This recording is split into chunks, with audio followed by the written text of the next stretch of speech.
Yan guys, meron din nila sa ating Mercedes-Benz CLA 250.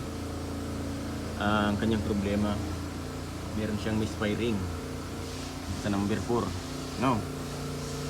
Ngayon, ito ang kanyang sakit guys. Ayan na. Ayan na.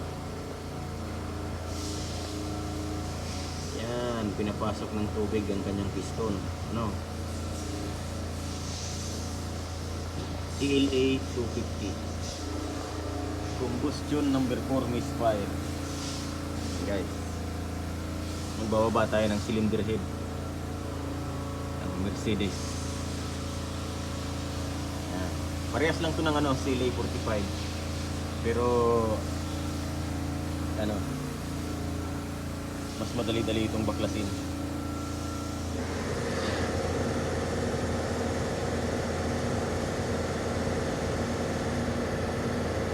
Cylinder head number 4, cylinder number 4 misfire. Ayan guys, babaklas tayo.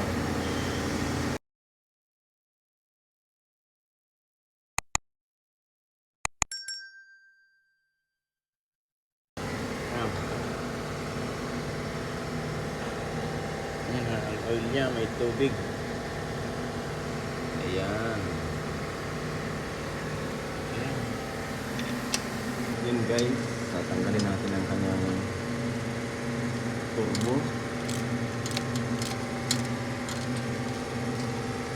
Yun natin mapaklasin yung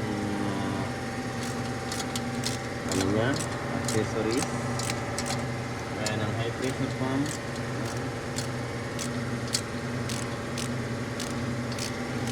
Tapos yung kanyang timing.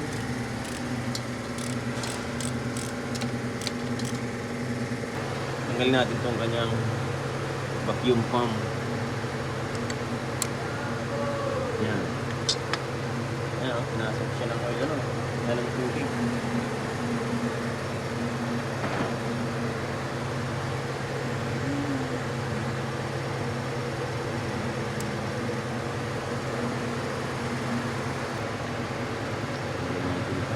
Yan o.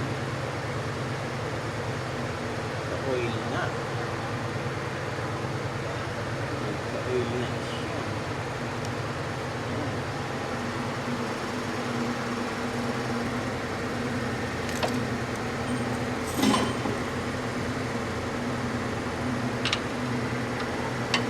Ayan ang motor, ang haba.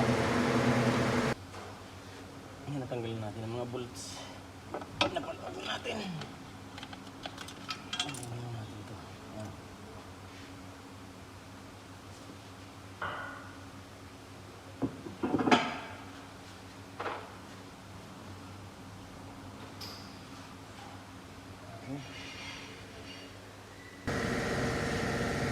Yan, wala itong timing dito. Ano guys, wala siyang timing dito. Parehas ito ng CLA 45, wala ring timing dito sa harapan. Hirap magdukot, maganda sana binaba ang makina. Kaya lang nagtitipid yung mayari eh.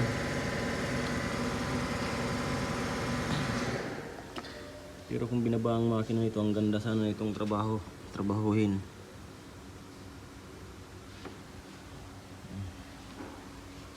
Siya. Ang hirap dukutin.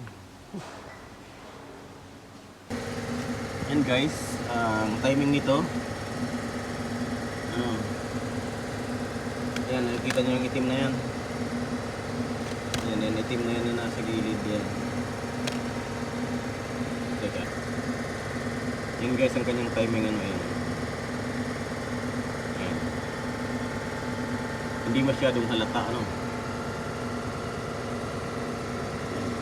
Tapos ito nakataas. Yan. Nakataas itong dalawang yan.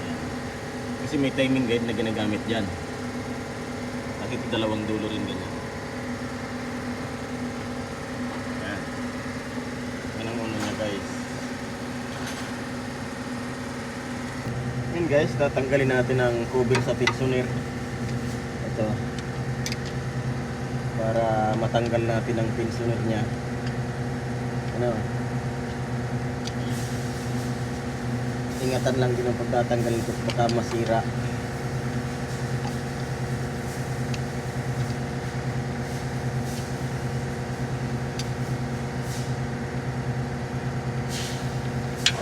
Yun. Sana nahulog yun. Pinahiga-higa rin tayo eh. Ayan guys, cover yan ng pinsoner. Ayun ang kanyang pinsoner. Ayun. Ano bang size yan? Number 19 siguro. Yan. Baka number 19 yan. Tataglalin natin. Pinasok lang oil. Ng ano?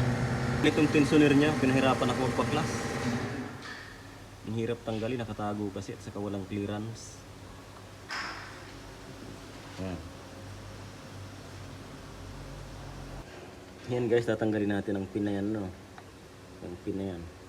Ilagyan natin ng number 10 na bolts. Tapos, hugutin natin yan. Kasi pag hindi natin hinugot, hindi natin yan madadala. Yan.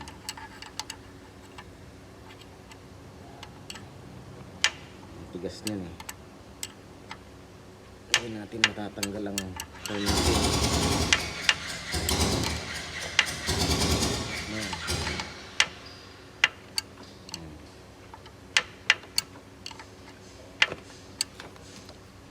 Dalawa yan, ito pa.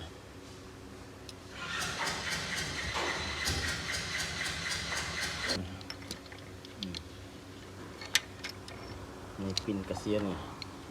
Ganitong klaseng pin. Yan. Huhugutin mo talaga siya para malis mo ang kanyang bumper chain. Ito pa. Yan guys, kailangan paglagay nyo ng puller ay straight siya, no? Straight. Yan. Para hindi mabaluktot yung ano, pin. Ano?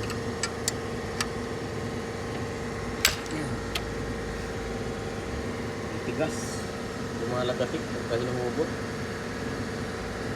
Yan na guys, natanggal na natin yung dalawang pin. Ano? Yan. Wala na siyang pin dyan. Ngayon, ang pagtatanggal lang ng timing chain. Yan. Tatanggalin muna natin ang camshaft.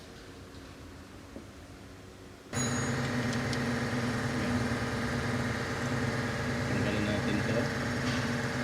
Tatanggalin natin ang camshaft niya.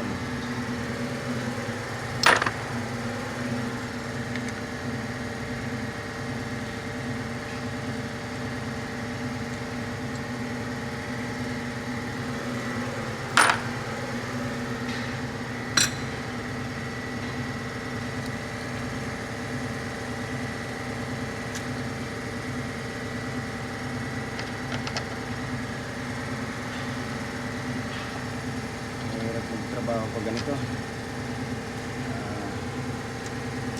Ayan, ano, i-release na natin yung timing chain. Yung lang camshaft naman. Ayan.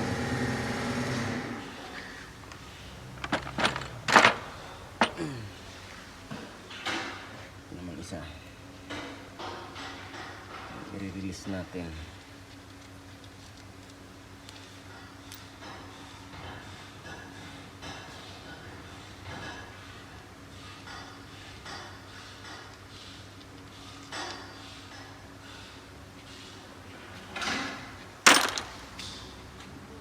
Yung intake camshaft.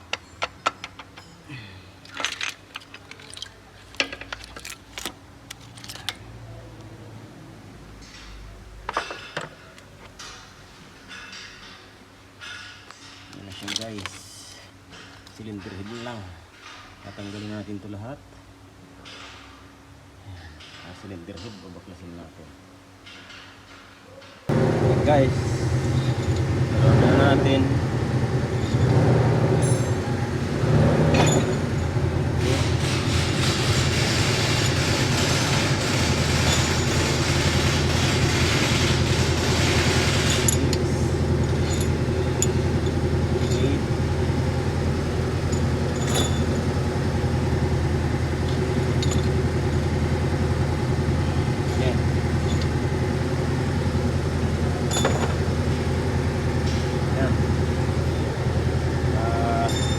Ibababa na lang natin ang cylinder head. Yan, tanggal na siya. No. Kaya lang wala akong katulong, pasensya na, hindi ko magbibigyan ng pagtanggal. Yan guys, ang kanyang problema, pinapasok ang piston na ito ng tubig. Ano? Yan. Ngayon, titingnan natin sa cylinder head. Kasi wala namang tama ang kanyang cylinder head gasket eh. Baka may crack ang kanyang cylinder head. Yan. Dahil hindi natin makikita kung ano ang may ano dyan, may tama. Papadala natin yan sa machine shop. Iti-test nila yan ng pressure. Makikita yan kung may crack ang makina. Ang makina ang cylinder head pala. Okay guys, salamat. Bye bye.